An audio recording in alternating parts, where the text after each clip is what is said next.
آزاد کشمیر کا مسئلہ جو ہے وہ اس وقت سنگین ہوتا جا رہا ہے اور جوائنٹ عوامی ایکشن کمیٹی کی کال پر آج بھی آزاد کشمیر بھر کی طرح ضلع پنچ میں بھی جو پنچ سیکٹر ہے اس میں بھی پہیہ جام ہڑتال اور شٹر ڈاؤن مکمل ہڑتال جو ہے وہ جاری ہے، اور جس کے باعث عدالتوں سمیت دیگر ادارے، سرکاری ادارے، دفاتر اور یہ جو ہے وہ بند ہیں، اور انٹرنیٹ کی سروس بھی تاحال مکمل طور پر بحال نہیں ہو سکی۔ ہڑتال کی وجہ سے اشیاء خورونوش کی قلت پیدا ہو چکی ہے اور ٹرانسپورٹ سروس معطل ہونے سے عوام کو مشکلات کا سامنا کرنا پڑ رہا ہے۔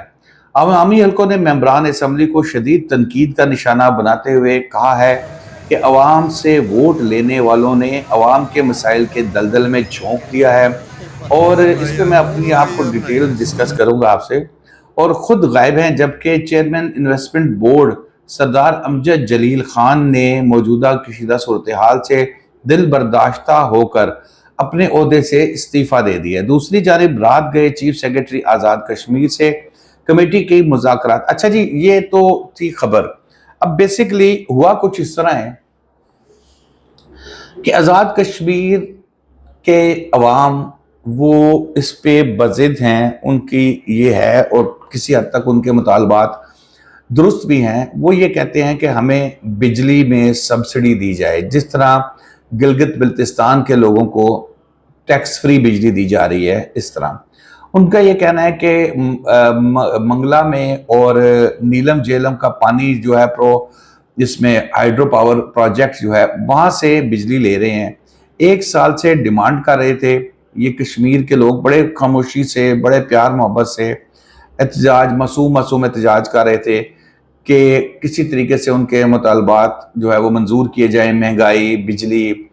سبسڈی بجلی میں آپ سمجھ لیں اس کو کہہ رہے ہیں، لیکن ان کی سنوائی نہیں ہو رہی تھی، لیکن احتجاج خاموشی سے جاری رہا۔ مظفر آباد میں بھی دھرنا دیا گیا ہے، اور پھر ڈڈیال میں احتجاج کو روکنے کی کوشش کی گئی۔ یہاں سے کام خراب ہوتا ہے، اور اس میں پولیس جو ہے وہ اس کا استعمال کیا جاتا ہے، اور پولیس وہاں پر لاٹھی چارج کرتی ہے، جس کے بعد مظاہرین جو ہیں وہ اسسٹنٹ کمشنر سمیت کئی اہلکاروں کو تشدد کا نشانہ بناتے ہیں، اور معاملات جو ہے وہ سنگین صورتحال اختیار کر جاتے ہیں۔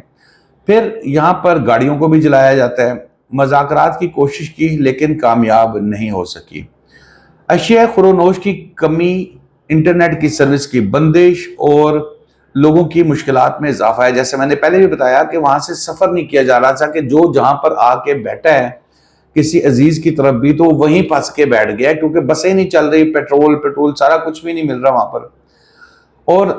اس میں کال کی پیچھے محرک بیسیکلی تاجروں کی جوائنٹ ایکشن کمیٹی ہے، جو بظاہر غیر سیاسی ہے، اور موجودہ وزیر اعظم چودھری انوار الحق صاحب جو ہیں، ان کا پی ٹی آئی سے تعلق تھا۔ پھر جب نون لیگ کی حکومت آئی یہاں پر، انہوں نے چینج کیا سسٹم، تو انہوں نے پہلے جو ہے وہ اس میں تنویر الیاس صاحب کو جب ہٹایا گیا تھا نا، تو اس کے بعد پھر یہاں پر ہائی کورٹ کی نااہل قرار دیا تھا ان کو، تو پھر یہ وہاں پر آگے تھے۔ اچھا جی، اس وقت نواز لیگ، پیپلز پارٹی اور پی ٹی آئی الگ الگ ہونے کے باوجود یہ اپنے انہوں نے جو امیدوار دیے تھے ان کو اکٹھے کر کے انہوں نے پھر اس کو وزیر اعظم بنا دیا۔ لوگوں کا ایک گلے شکوے ہیں جناب، وہ کہتے ہیں جی ہمیں اتنی مہنگی بجلی دے رہے ہیں، مہنگائی ہماری اتنی ہے، 40 کے قریب جو ہے وہ ہاؤس ہے ان کا، میرا خیال ہے 37 یا 40 کا، اور ان کی تنخواہیں، ان کی گاڑیاں، ان کی عیاشیاں، یہ ساری چیزیں، اخراجات کا وزن جو ہے وہ آپ ڈال رہے ہیں کشمیر کے عوام پہ، اور اس پہ لوگ ناراض بھی ہیں۔ اچھا جی، 20 ارب روپے کا تنازع 1 سال سے لاوا پک رہا تھا۔ روف کلاسرا جو سینئر جرنلسٹ ہیں، وہ کہتے ہیں کہ کشمیر میں وزیر اعظم سینٹ کا جو ہے وہ فنانس کمیٹی، کشمیر کے جو وزیر اعظم ہے سینٹ کی فنانس کمیٹی کے سامنے پیش ہوتے ہیں۔ یہ پرانی بات بتا نا کہ میں وہاں موجود تھا۔ تمام مسائل سے آگاہ کیا جاتا ہے، اور بتایا جاتا ہے کہ اب یہ کشمیر کی نسل جو ہے یہ وہ 1947 والی نہیں ہے، اب کی نئی نسل سوالات کرتی ہے اور جوابات مانگتی ہے۔ نوجوان جو ہیں وہ سوالات کرتے ہیں، اور انہوں نے کہا کہ جی 90 ارب روپے جو ہے وہ انہوں نے مانگے تھے، انہوں نے کہا دینا چاہیے، لیکن ان کو 20 ارب روپے کاٹ دیے گئے تھے، یہ جس پہ رولا پڑا تھا۔